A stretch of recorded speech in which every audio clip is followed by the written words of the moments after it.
Ó, pelo que a galera tá falando, dá para passar no vestibular mesmo tendo uma base fraca. E a verdade é que dá, entendeu? Não fica muito mais difícil. Ah, Bruno, isso que você tá falando aí, que não é tão difícil assim mesmo tendo uma base fraca, só é verdade se todo mundo tiver mal das pernas aí no conhecimento. Essa parte aí é pesado, porque infelizmente é isso aí, entendeu? Bruno, como assim? De onde você tá tirando essa loucura? Fala pra mim, explica direito. Tem um exame que acontece, que é mundial, que chama PISA. É um programa que avalia competências de jovens ali na faixa dos 15 anos, tá? E aí o Brasil participou desse exame junto com mais 80 países. Eu sei que o Brasil participou disso aí em 2018, do PISA, e o Brasil ficou da posição 60 para lá, entendeu? Mas não vou ficar entrando muito em números assim específicos aqui não, porque a gente precisa revisar e conferir. Mas o Brasil ficou entre os últimos. Esse PISA é assim, pega um monte de aluno aleatoriamente de 15 anos e bota para fazer uma prova. O Brasil ficou lá, depois da posição 60. Significa que, na média, os alunos do Brasil estão muito defasados, entendeu? Aí tem gente que vai falar assim, ó, Bruno, mas isso aí tá assim porque pega a média, pega o bolo da galera, e aí o Brasil, assim, 85% das pessoas de 15 anos estudam na escola pública. E a escola pública no Brasil é muito ruim. E a escola pública que faz abaixar a média. Lá na minha escola particular é diferente. Se você olhar o desempenho das escolas brasileiras no Enem e fizer uma média e pegar aí o Enem de 2019, você vai ver que menos de 5% das escolas particulares brasileiras consegue média acima de 650. Uma pessoa termina o ensino médio numa escola brasileira particular e, na média, os alunos tiram menos de 650. Se a escola particular fosse tão melhor assim, na média, os alunos da escola particular tirariam uma nota maior. Na escola pública, o desempenho é pior, é tipo 2% que tiram mais de 650 no máximo. Estatisticamente, tá, gente? A maioria absoluta dos nossos estudantes, sejam eles da rede pública ou da rede particular, eles não terminam o ensino médio com um desempenho bom, com competências suficientes para tirar uma nota boa. Eles não dominam o conteúdo do ensino médio. Isso significa que, na prática, todo mundo está mais ou menos no mesmo nível. Todo mundo está mais ou menos mal nessa parada aí de conhecimento para aplicar no Enem. É como se todo mundo tivesse a base fraca. Por isso que a chance de aprovação não depende da base, porque a educação de todo mundo é ruim. E, Bruno, como que eu faço, então, para melhorar a base fraca? Se é que eu tenho uma base fraca e conseguir avançar nos estudos. Aí a primeira coisa que eu preciso te lembrar, o fato de você não dominar todo o conteúdo do ensino médio não significa que você tem uma base fraca. Então, você nem deve se preocupar com isso. É só você estudar na ordem que vai dar certo. E aí estudar um pouquinho todo dia e aumentando esse pouquinho, entendeu? Você começa estudando 1 hora por dia, depois começa a estudar 2 horas por dia, 3 horas por dia. O que é importante é fazer exercícios todos os dias. Que você estudar, você tem que fazer exercícios, tá bom? É só você fazer isso que você vai conseguir. Não tem muito mistério. As coisas são simples.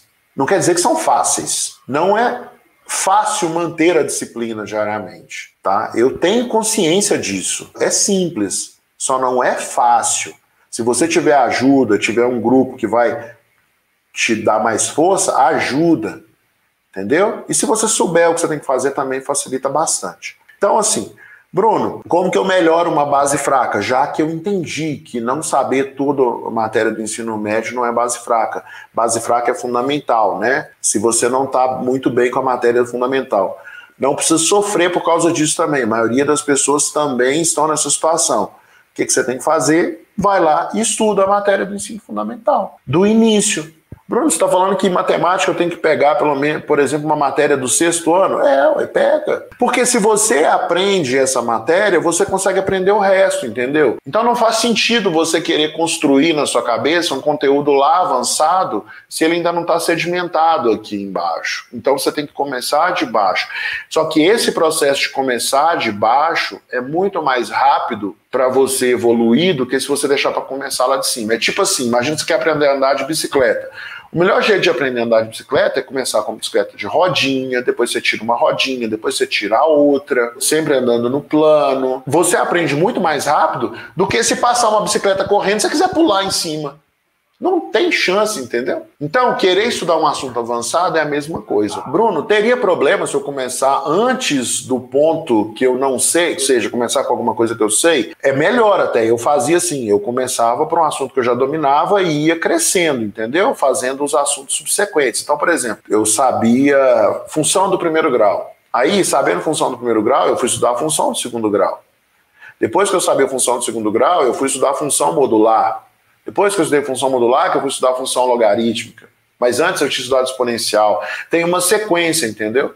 Eu sabia a função do primeiro grau, mas vai que tem alguma coisa ali que eu não lembro direito. Então eu começo por ali, entendeu? Não é uma questão de inteligência, que uma pessoa é mais inteligente que a outra, talento. Não é isso, entendeu? É uma questão de esforço e organização. É um esforço direcionado. É nisso que você tem que concentrar as suas forças. E assim, você consegue se esforçar se você quiser, entendeu? Existe um mito na sociedade do talento, que fulano é talentoso. Não, bobagem. Todas essas pessoas que se destacam, elas são ultra mega esforçadas. Muitos são menos talentosos do que outros. Tinha um grande jogador de basquete, Michael Jordan. Michael Jordan, ele não foi selecionado o melhor da NBA. Quando ele entrou na NBA, ele era tipo a terceira ou quarta opção. A questão do esforço pode te fazer andar muito mais rápido que os outros. O esforço é muito mais importante do que o talento. E aí, o que você pode fazer? Começar estudando matemática e redação. Por quê? Porque a maioria das matérias dependem de matemática e redação. As matérias de exatas, matemática, física e química, dependem da matemática do fundamental. E tem muita coisa de biologia, tipo genética, que depende também. Geografia, história, análise de gráfico, essas coisas. Cartografia depende da matemática do ensino fundamental. Então começa pela matemática do ensino fundamental.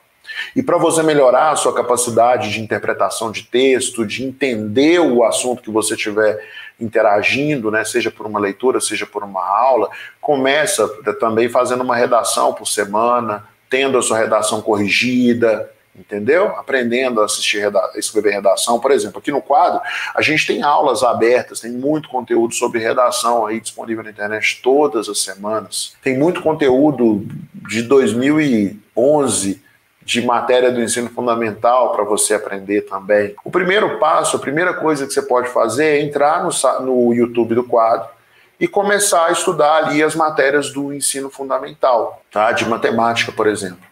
Aí já vai te ajudar bastante.